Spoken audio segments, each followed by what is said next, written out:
Welcome to The Explainer. Today, we're lacing up to break down the science behind one of the ultimate tests of human endurance, the marathon. We're going to dig into what running 26.2 miles, that's 42.2 kilometers, really does to your body from your heart all the way down to your cells. Okay, so let's jump right into the heart of it, what I like to call the marathon paradox. See, on one hand, the long-term training makes you healthier in pretty much every way you can measure. But on the other hand, the race itself, it pushes your body into a state that, if you just looked at the lab results, looks like a full-on medical emergency. So how can both of those things be true at the same time? That's the puzzle we're going to unpack today. All right, first up, let's talk about the good stuff. Let's build the case for the marathon, because the long-term changes that come from this kind of training are honestly nothing short of incredible. This is the real why behind all those grueling miles. And let's start with the big one, your heart. The benefits here are just profound. We are not talking about a tiny little improvement. Studies show that marathon runners have a 51% lower 10-year risk score for cardiovascular events compared to people their own age who don't run. That is a massive, massive protective effect. You're basically cutting your risk in half. Okay, and now we have to tackle that huge myth. You know the one, running will destroy your knees. Well, the data says the exact opposite is true. Active marathoners have an osteoarthritis rate of just 8.8%. For comparison, the general population is up near 18%, so it's less than half. Far from wrecking your joints, all that training actually seems to protect them. And believe me, the benefits just keep stacking up. Marathon training seriously enhances your lung function, it increases your bone density, making them way more resistant to fractures, and it even lowers your risk for certain cancers like colorectal cancer. And on top of all that, there's growing evidence that it helps protect your brain as you get older. It's a real head-to-toe upgrade.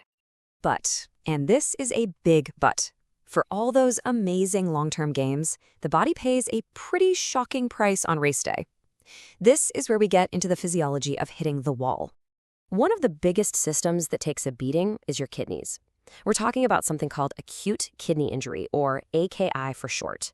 Basically, your kidneys get put under so much stress from things like dehydration and reduced blood flow that they just can't filter waste from your blood properly, at least for a little while.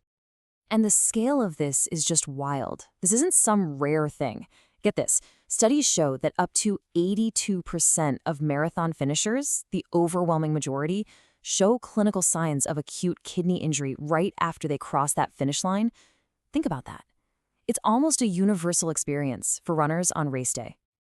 So beyond the kidneys, your immune system also takes a massive hit.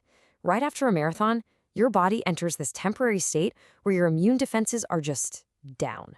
Researchers have a great name for this. They call it the open window. It's a period of a few hours, maybe a few days, where you're just much more vulnerable to getting sick. And this open window, it has very real consequences. You know that post-race sniffle everyone talks about? It is absolutely a real thing. Runners are nearly 6 times more likely to get a cold or some other upper respiratory infection in the week after finishing a marathon. 6 times. And you know, if we were to actually look at a runner's blood work, it would paint a picture of just controlled chaos.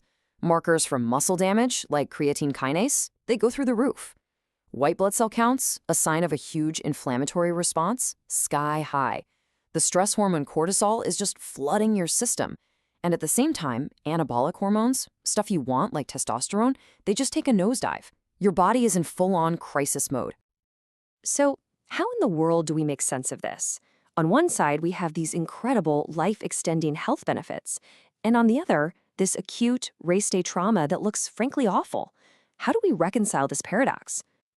Well, the answer really comes down to one crucial word: transient.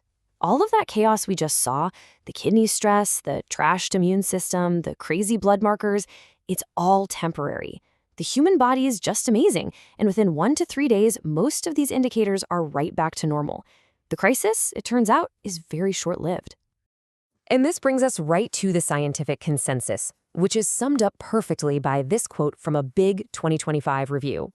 The researchers basically conclude that, yeah, the race itself is a massive stress, but the lasting positive changes from all the training far, far outweigh any of the short-term negatives. Which leaves us with a final really cool thought. The whole marathon effect is a perfect example of a biological principle called hormesis. It's this idea that a dose of a stressor, something that would be harmful in huge amounts, actually makes the system stronger and more resilient in the long run. The body gets pushed to what seems like its absolute breaking point, only to repair itself and come back even stronger than before. And really, what does that tell us about the true limits of human potential? It kind of suggests they might be a lot further out than we think.